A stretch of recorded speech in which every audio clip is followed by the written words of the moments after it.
Hey Algebra 1. So today we are going to be looking at solving quadratic equations by factoring. And so obviously the big difference between a quadratic equation and just a regular old trinomial is this whole equals sign. And the standard way to solve a quadratic equation is when you have this over here in standard form, ax squared plus bx plus c equals 0. And whenever we start looking at the graphs, we will talk about specifically why we have this equal to 0. It has something to do with the roots or the x-intercepts, also being known as solutions to the quadratic equation. And so that is the first thing that we need to know, is that we always have to make sure that this says equals 0 as far as whenever we're going to solve quadratic equations.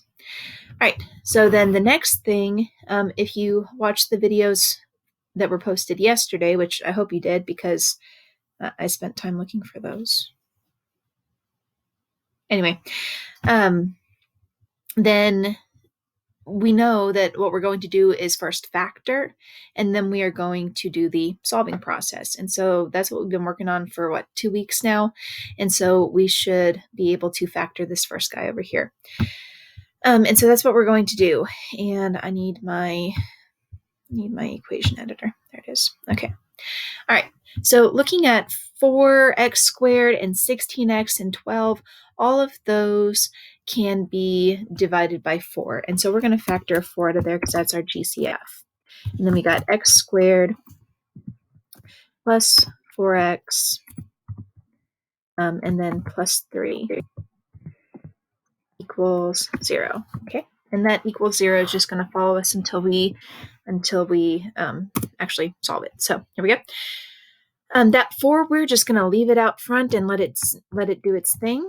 And so actually we can go down here to the end and say 4, and we can set up those. All right, and we'll come back to that in a second. So just the x squared plus 4x plus 3, what two numbers multiply to be 3 but add up to be 4? Okay, so that's going to be 3 and 1. And so honestly, in this one, we don't really even need all that space because those are not ones that we need to do grouping or anything. Now, I know in the Khan Academy video, he did do grouping with just this, what we would normally call the X method. He did grouping, and that's technically the math reason that you can do the X method.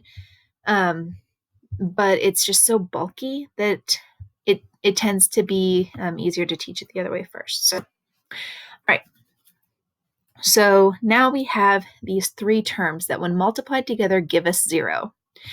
And so what that means is that at least one of these terms is going to have to be a 0, because 4 times anything, 4 times 0.0000000000001 is still not going to be 0. It's going to be tiny, but it's not going to be nothing unless one of the numbers it's multiplying by is nothing. So one of these 3 terms has to be 0. And so we're going to set each one of them equal to 0. 4 equals 0, x plus 3 equals 0,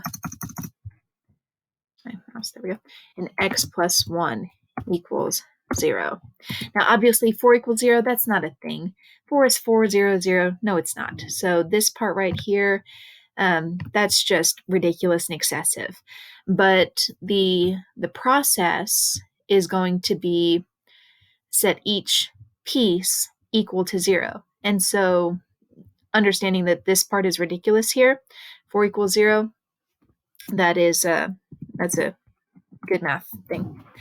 Anyway, all right, so here we're going to subtract 3 from both sides, and we're going to get x equals -3. Go us, we're amazing. And then on this one, we're going to subtract 1 from each side, because these are just one-step equations, whoop-de-doo, no biggie. And we're going to get x equals -1. And so now we have our solutions.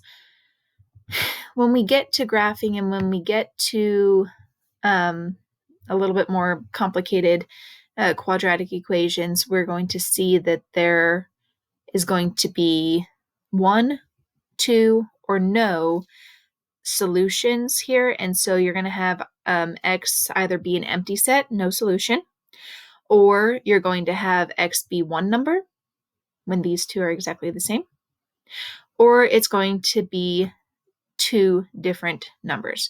And so many times this year we have drawn on the board a parabola. And hang on. Here we go. And we've, talked about when we were going to talk about that. And so if this is a coordinate plane thingy, then this is a parabola. There we go. And here it touches at two different places on the x-axis. And that's what these two numbers are. Now, that one actually would probably look a little bit more like this. And we'll talk about that whenever we get to graphing them. But yeah. And so that's why you have one here at -3 and then another one at -1. I did not draw this to scale, obviously, because this is on the wrong side of the zero. But that is the entire idea. That's why there's two answers, is because this will cross at two different places on the x-axis. And so a lot of the ones that we're going to see have two answers. All right. So let's make some notes here quick, some steps. All right, step 1, we're going to make sure that the equation equals 0. Okay. We're not going to see anything like that today. Tomorrow we will probably have a few that have non-equal to 0, and we're going to have to manipulate that, and it's not a big deal. It's just one more step. It's okay. Second thing, factor the, was that left-hand side? Okay. Set each factor equal to 0. Solve each, I don't know, it'll be a 1 or a 2-step equation. So mini equation that is equal to 0. And then you'll get like 1 or 2 answers.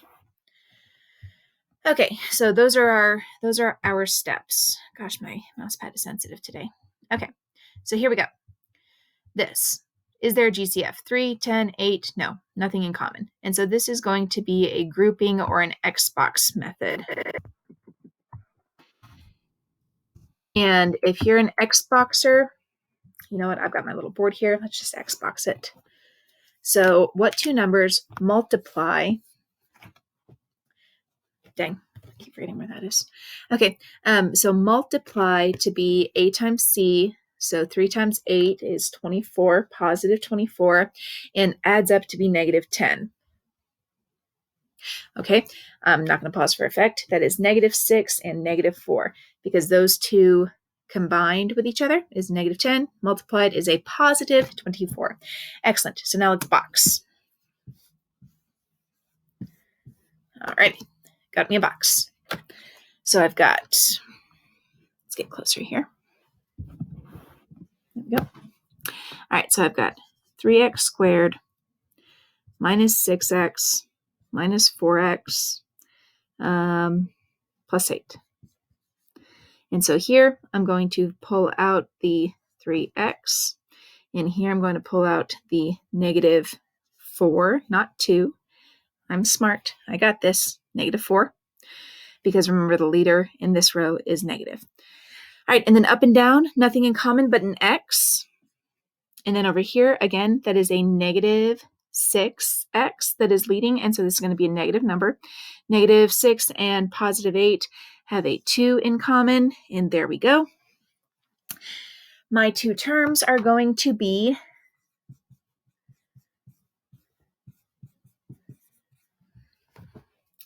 (3x minus 4), x minus 2. All righty. There we go. That's my work. That's my X box. And so I'm just going to go ahead and let's see. We've made sure that this is 0, obviously. We factored the left side, so let's go ahead and write that down. 3x minus 4 and x minus 2 equals 0. Excellent. Next step, set each factor equal to 0. So 3x minus 4 equals 0. That's a two-step equation, okie dokie. And x minus 2 equals 0. And so here we're going to add 4 to both sides, and we're going to get 3x equals 4. And then we're going to divide by 3. So x equals 4 divided by 3, 4/3. Leave it as a fraction. Don't do anything else. It's okay. Just leave it as a fraction.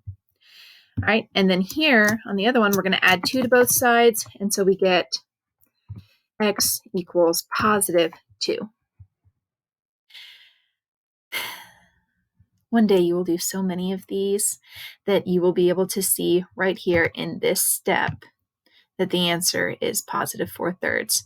Take the opposite of this second term, put it over the coefficient term, because that's essentially what you're doing. You're moving this over, and then you're dividing it by 3. It's really cool. All right. Sorry, I know I'm talking a lot. Gosh, I'm talking a lot. Yep, talking too much. Let's keep going. So we have our two answers here. X is 4/3 and x is 2. Okay, moving on. This last one over here, that is a difference of squares. Didn't go off the edge. All right, so there's a difference of squares, and we remember how we do difference of squares. The reason that this is because it's x squared minus 64. And so when I factor that, I get x plus 8 and x minus 8 equals 0. Right?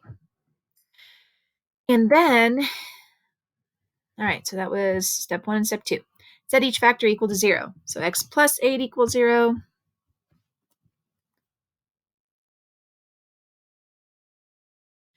And x minus 8 also equals 0. What did I do? I don't even know what I did. Where did it go? Okay. I exploded the entire computer. X minus 8 equals 0. Okay.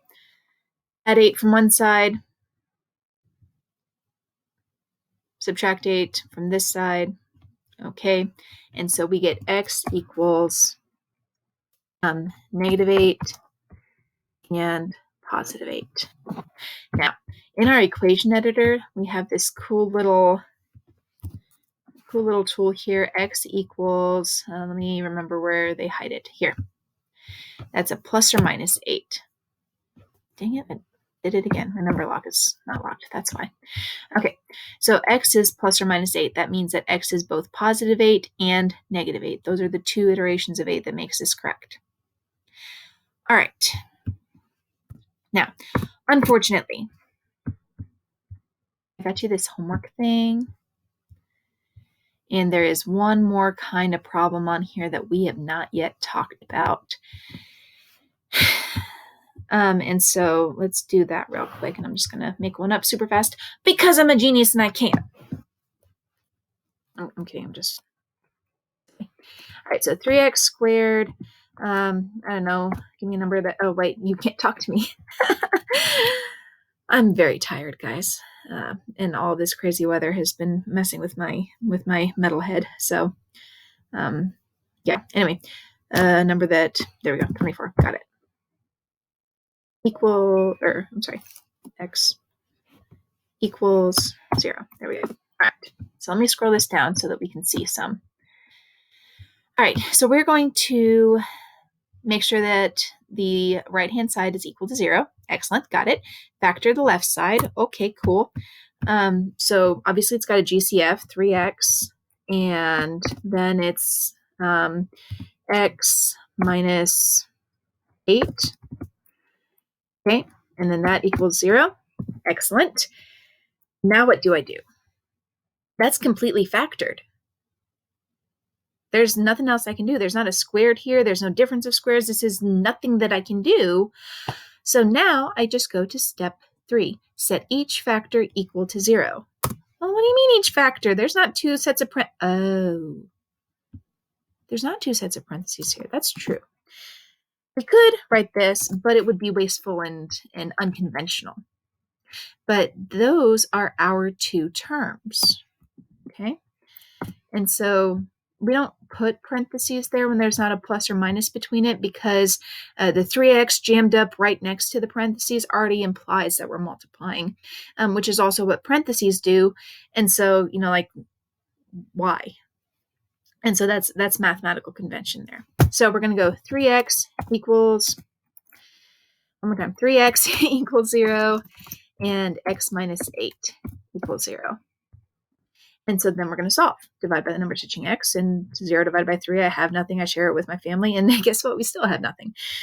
So here, x equals 0. Wait, that my mouse is always in the way. Sorry, guys.